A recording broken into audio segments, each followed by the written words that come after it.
Hey everyone, it's diaperperv, and we've got JVDL, Donnie, and my sometimes co-host, Livewire 25. Well, they're all sometimes my co-hosts, and now we're in a video together, and we're going to talk about origins, our origin stories, and how it all sparked for us, and how we got into this. So, it all started for me when I was dropped into a vat of radioactive diapers. No. Lucky you. Right? So what would my superpower be if that happened? Able to detect wet diapers from 50 yards away But I can already do that. with X-ray vision. Oh, Yeah. I could see through like people's pants, and I Right. could see if they're wearing a diaper. Yep. X-ray vision. Oh yes, I would like that, please.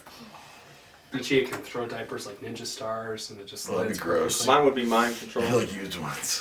Use God. diapers. Hit your face. Mine would be mind control. That's not an That's not even APDL. no. Yeah, no. Yes, it is. You Because I can't could do use that. my mind control to marry Angelina Jolie, and then Who? use my mind control to make banks give me millions and millions. At what age did it all spark for you? Did you want to be in diapers again after being out of diapers? I'd say for me, that started probably even before 10. There was something there that just kind of drew me back towards that, and I don't know what it was. Uh-huh. Just seeing like baby diaper commercials or going through the supermarket and seeing that for some reason, it just clicked, and it just looked soft and comfortable, and it's like, yeah, I kind of want that. Okay. Yeah. What about for you?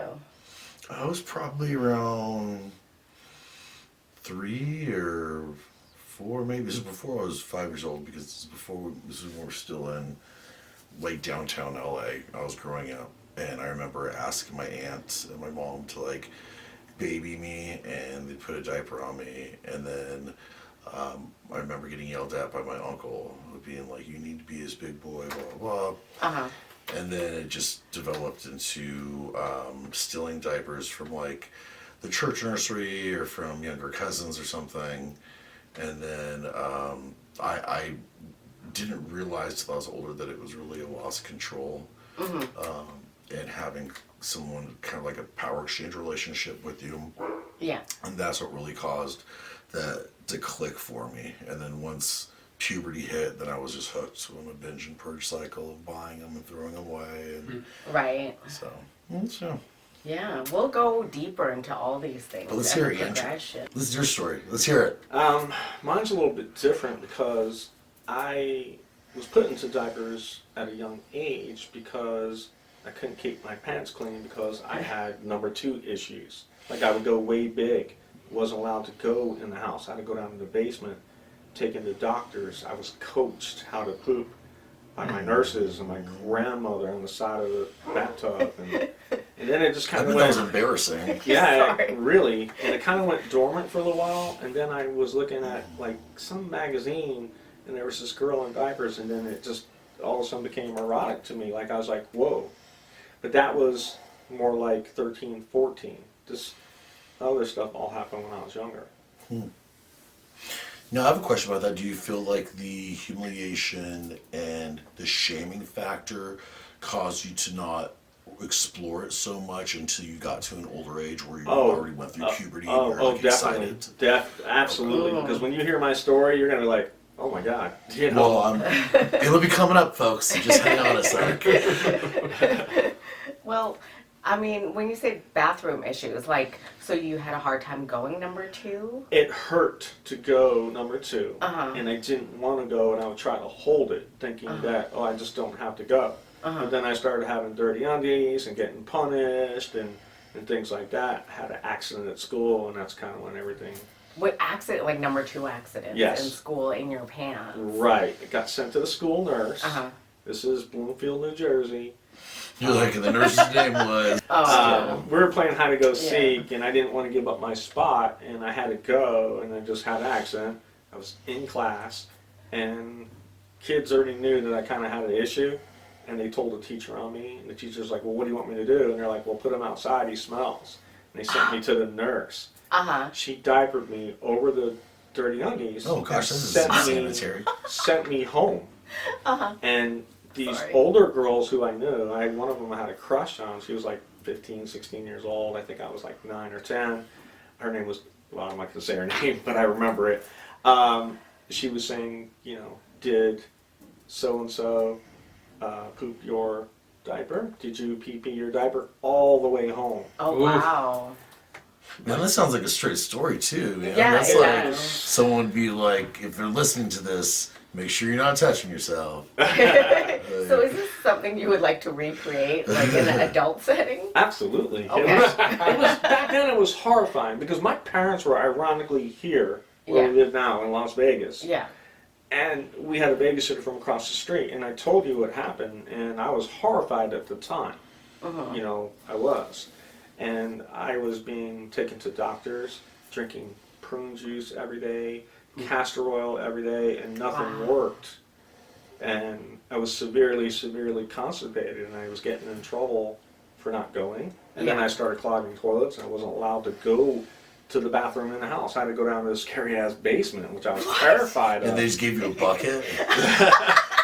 Why would they make you go downstairs to the basement? Because we had a toilet down there that Okay. wasn't like up in the house and wouldn't flood the house and the rugs. Oh, Yeah. got it. Okay, Yeah. because you were. Because Yeah. you guys have carpeting in the bathroom. It was right outside. I'm playing with Yeah, it. but yeah. That's like how it was back in the day that I remember. Right. They had carpeting in the Wow. bathroom. Is it because your messes were so big from being backed up for so long? Right. That you would clog the toilet? And then I have a further question too. It's like now that you're an adult, have you had any internal issues like with your lower intestines or with any sort of like GI issues at all? No issues, but I only go a couple times a week, and they're monstrously huge. Well, listen to that, folks. I was at a theater with my parents. We came out. They were murdered in part of my eyes. Traumatized me so much I started wearing diapers.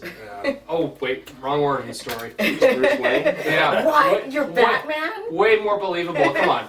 If some young billionaire watches his parents get killed in front of him, do you think he's going to become a superhero, or he's just going to start loving diapers too much? Which do you think is more believable? I'd say both. Yeah, both. I mean, he was in that bat suit an awful long time. Oh, yeah. Wasn't that what Michael Keaton said and George Clooney, like going to the bathroom in the bat suit was the worst thing? Ooh, I could have helped. See? But really for me, growing up, I think I probably had the normal number of accidents a kid might have. Nothing out of the ordinary. There were a couple, when they did happen, they were obviously traumatic. There was one in particular that I was at a sports event, can't remember which one, and as anyone who's been to a sporting event knows, when it's intermission and you're going to go use the bathroom, that line is a mile long. Yeah. The toilets are gross, Oh yeah. and I did not make it. I was like waiting for that stall to open. I'd waited in line, and it was just, all right, I'm next. Waiting, and couldn't hold it. Wow. And it was just 1 minute after that, the person finally came out of the stall. And you're like, thanks a lot, buddy. Fucking $1 short and a day late here. Wow. So were your parents mad or not? The thing is, I wasn't with my parents at the time. I was out with my sister and one of her friends. Ouch. And so Your sister's cool. I just stayed in the bathroom Aw, poor kid. for the rest of the night, and like my sister freaked out. Oh, wow. And Yeah. they sent somebody in to look for me, like security and shit. I'm like, oh yeah, I'm here, and I had an accident, blah, blah, blah. Yeah.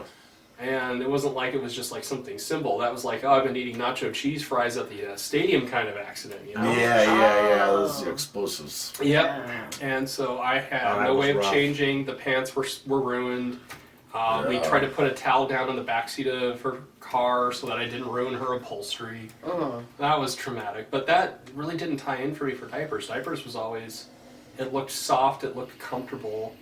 It just was more appealing to me than the underwear I was using anyway. It wasn't really until, I was the DL even starting in my teenage years. I knew I liked diapers. When I got online, AOL, that was probably within the first day or two something I searched for. Found out I wasn't alone. But it wasn't really till I was an adult that I decided, like, you know what, I'm going to wear it much more often now because I found other things that, besides the kink and the fetish part of it, just the comfort of it really helps a lot for me. I was going to ask you too, once you found that sense of community or knew that you weren't alone in this whole process of being a little or being a diaper lover, what were your feelings when you found that out? It was quite the revelation, because I mean, I'm sure you two probably had something similar when you got that first access to the internet. Yeah, because that's a whole other question. Like, how Yeah. old were you and what year was it? Yeah, I don't even remember the year or how old I was. It was just first computer that connected to AOL. Okay. Yeah. And you do that search, and DPF or some other site comes up, and you're like, holy shit. And finding out that there's other people and that this is a thing. And I think for me at the time, it was still scary just to acknowledge it to myself that I did like it. Mm-hmm. Even knowing there were others out there, I didn't want to acknowledge it right away. It probably took a while for you to even acknowledge it in yourself. I'm Exactly. sure, right? Yeah. But once you did, and you started to just sort of connect with other people, or you wanted to connect with other people, that was, something else. But yeah, I don't really have like a definitive origin story. The first time I bought diapers, I stayed home from school, played hooky, and I went to the nearest drugstore, which is about a mile away, and bought a pack of Attends back when Attends rocked from the drugstore. Wow, Did that you was a walk walk. there, or did you? I walked. It was Wow. about a mile. That Oh, was a wow. walk. Wow. And That's well, commitment. once I had That's them in my child. hand, Yeah. and I walk out the front door, which that transaction was scary enough with my hand shaking. Yeah. Yeah. No doubt. I ran that Aw. mile home because the street I had to walk on was a major street. Yeah. So it wasn't like I could hide. Wow. That was And a- it's not like you could have put that bag of diapers No. in a fucking bag. you probably Right. broke the record for the 1 mile run. Well, it's Wow. good exercise. Yeah. Heck Yeah. yeah, especially carrying a plastic Yeah. like Mm-hmm. pack of Pack diapers and diapers. you're just sweaty against your chest and arms Yeah. by the time you get home. Yep. Yeah. And every red light where you're waiting to cross the street, you're like, come on, come Yeah. on. You're like Yeah. expecting like somebody to know to roll up on you at any moment. And you're like, oh, so what do you got over there? Yeah. Do you need a ride? Yeah. I know you. Do you need a ride? Every car that's making a right turn in front of you is like, what you got there? Oh, diapers, huh? Yeah. Oh, baby. And that was a big time because there were like 15 of them in the Back in the tents. day. Yeah. Oh, man. We got that home, opened them up, tried them out. Still remember the scent. They were really unique back in the day. And then just thinking like, okay, this feels right. This feels what I wanted it to be, which Yeah. was natural and soft and comfortable. No, I when don't did even you, think I used it right away. another question is, when did you have that self-acceptance? How I long mean, did it it's take just you? like you said, like the binge and purge. When you were in a binge Yeah. phase, you were like, "This is okay. This is me. I'm not hurting anybody." And then you would go through phases. This is horrible. I can't accept myself. True acceptance for me probably didn't happen until I'd have to say like my early 30s, Oh shit, like yeah. 10 years ago. Yeah. Wow. Yeah. Yeah. What do you think helped that on that path of acceptance? Actually seeing and meeting other people in person. And Yeah. actually having relationships and being able to talk to partners about it. Yeah. And finding out that they weren't just going to freak out and flip out over it. Yeah, and I guess also like seeing people live a relationship that you're like, I want that, and they could do this. Like, then there is hope for me, you know. Yeah. And that was another big thing too, is seeing couples. It doesn't matter what gender or whatever, but like seeing love Yeah. and acceptance and appreciation for that person that's open and raw with them to show them that side. It's a beautiful thing and makes you like, oh shit, like I guess I can accept this part of me and love it too. Yeah. So you were 3 or 4 when Yeah. you wanted diapers again. So how did you go and get these diapers? Like I was saying, I would steal them from either younger cousins, your family members, or my mom was really in the church, and so they had a whole Yeah. nursery set up at the church. Oh wow. They'd have like cribs and stuff, Oh. and like changing tables and everything. So all the younger kids would just like mill about the church grounds, and Yeah. we'd play house or whatever. And I'd want to be the baby because I wanted that power exchange that I didn't Yeah. realize. And then I liked that lost control. I liked giving that up to someone that had like their best, like the best intentions for me, and knew better than I did. And so that really caused me to have that cognitive shift of like knowing that I wanted to have that in my life, but not really knowing how to obtain it. And like probably both of these boys can attest to, it's like once you start meeting people and going out there and really sharing who you are and hearing their stories, it makes you feel like okay, this is a real possibility in life, and I could actually do this, and like no one's really gonna know that I'm wearing a diaper right now, which I mean sometimes people can because it's really thick. But on the most part, you could tone it down a little bit. You know how to like stealth. Yeah, and that's the cool thing is like learning those stealth techniques to where you're able to still have this lifestyle, but live it to where you're not putting on. So what were the first diapers that you actually bought with your own money? I think that was Classy Comforts. Oh, wow. Wow. And Yeah. I remember those specifically. And they're really thick, and the little colorful teddy bears that had little lions and stuff on them. It was really cool. Oh, so you bought them online? Mm-hmm. Oh, so you never bought like drugstore diapers or No, anything? I never could get away with it like at home. Oh, okay. So I never wanted them there at the house, just in case. But yeah, so that's those first ones. I see. So did you also make diapers at home before Well, I mean, that? like maybe makeshift? from like towels or something like Yeah. that, just to like put on. But like it was nothing where I'd actually wet them or anything. So Oh, okay. Oh, damn. So you still had that feeling. yeah, you just kind of wanted that feeling of thickness, I think. Yeah. Did you ever do that thing when you were getting in or out of the shower? You had your alone time, you had the towel there, you would use that to like kind of like as a facsimile kind of thing? Yeah, I mean, you do like, I don't know, being a guy and kid, you just like throw it between your legs, you're like, flossing, and then you're like, this sounds like a good idea. But did you have a feeling that you weren't alone, and that's why you searched it? No, I was just searching it to get off. Oh, So I'm like, oh, there's got to be some like pictures out there. right. Because I remember I've seen like some, I think it was like Taboo, Hustler, like they did a couple of Nugget. smaller ones where they were like, it was, all the time it's a girl and like a mommy or something like that, but like they had the diapers involved to where it was like, oh, that's humiliating and that's embarrassing because she's an attractive girl and she's getting treated like this and sexually, like, it was on point too. So let's go through your bathroom issues. Okay. You went through some of that already. Right. So how did that develop into diapers? Well, I obviously was severely humiliated because at the medical facility I was poked and prodded, and the nurse would sit next to me and was teaching me how to poop, which was just embarrassing. And I didn't think it could get worse, but it did. My grandmother would do it at home.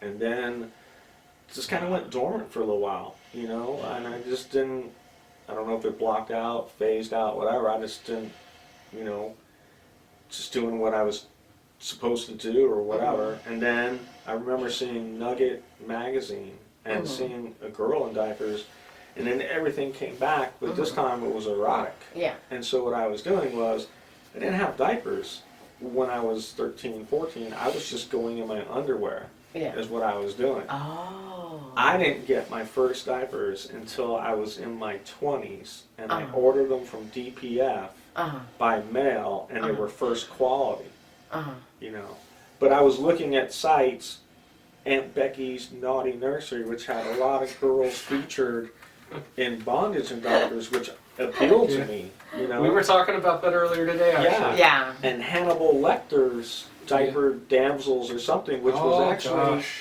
Diapered Online's first project. Oh.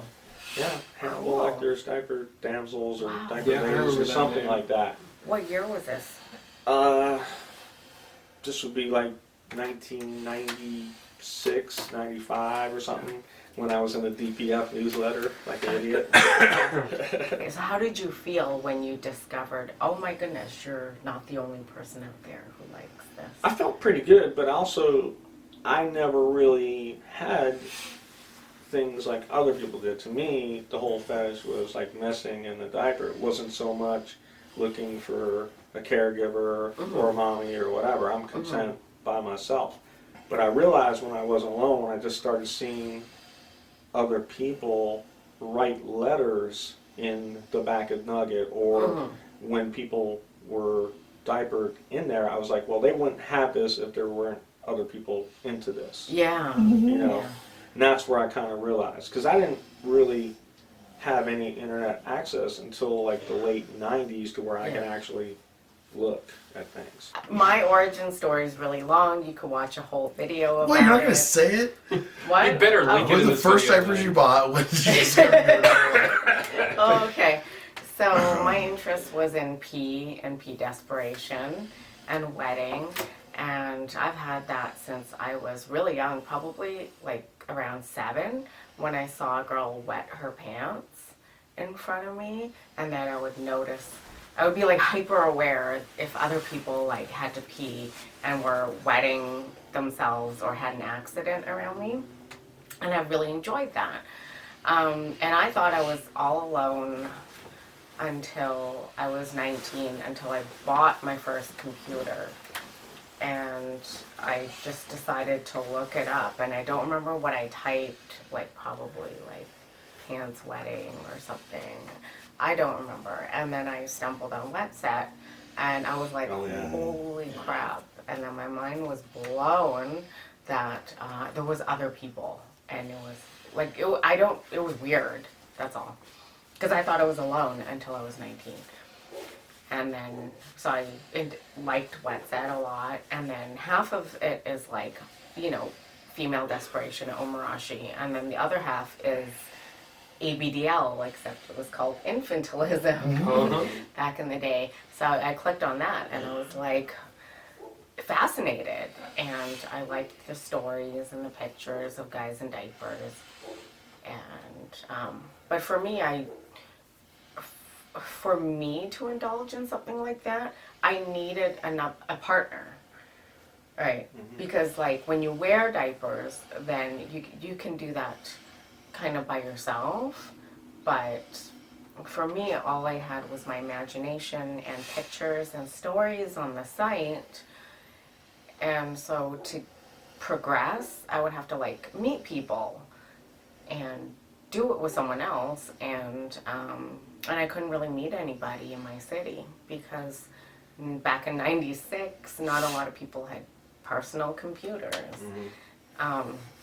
Especially younger people my age. So it was like a lot of like older people that are like our ages now, but I was like 19. And that was a turbulent time Yeah. for that anyway, because half the things that we would get information from, we would realize, oh, we're not alone, and then the other half were like trash talk shows, and they're saying there's something wrong with these people. So Yeah. to go through that and find positivity is a miracle in itself for everybody, you know, for real. Yeah. Because I'd really like to know how many might have like listened to that and maybe gave up or turned back, you know? Yeah, just did a hard white knuckle swear off and forever pretend that's not a part of you. Right. I feel like a lot of people, I've met some of these people as past clients where they're like, you know, older, and they didn't even know that ABDL was an acronym, or that there's all this resources and stuff online. Like they Right. had no idea, because they looked when the internet first was like available and there was nothing, and then they didn't go progress after that. Wow. Or they got married and just did it with their wives or girlfriend, and then that's it. So That makes sense, yeah. yeah. Wow. So it feels like there's like this whole generation that may not know anything, don't know all these like shorthand terms and this lingo and Yeah, if you were to say you know. infantilism at a modern munch with younger folks, they would look at you weird, like, what's that word? Nobody knows that word. Thank you for watching this episode of Origin Stories. And if you have any likes or comments on this, please leave them below. And don't forget to subscribe. Yeah, and what was your line? We all might have started on different paths to enlightenment, diaper enlightenment, but we're all finishing together. In Yeah. our diapers. We're all finishing together in our diaper. Well, what's the line? You come into the world, you know, wetting and messing yourself in diapers, and you're going out the same way. Oh, God. Yeah. Well, I mean, yeah. Most of us. Yeah. So So that's it, folks. Yep, that's Thank it. you very much. That's all, folks. Share your origin stories in the comments below. That's going to be good to read.